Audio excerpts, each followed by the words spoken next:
In this video, I will guide you on how to fix policy violations to prevent app updates from being rejected in Unity.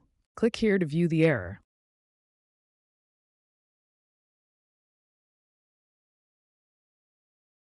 This error occurs due to a vulnerability in Unity, so what we need to do is update to a new patched version of Unity or apply a patch for Unity.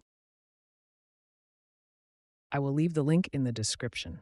You can go there to download the new patched version of Unity or download the patching tool to run and fix the error.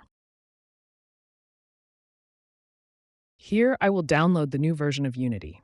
After installing, you just need to rebuild the game and upload it again on the Google Play console. Wish you success.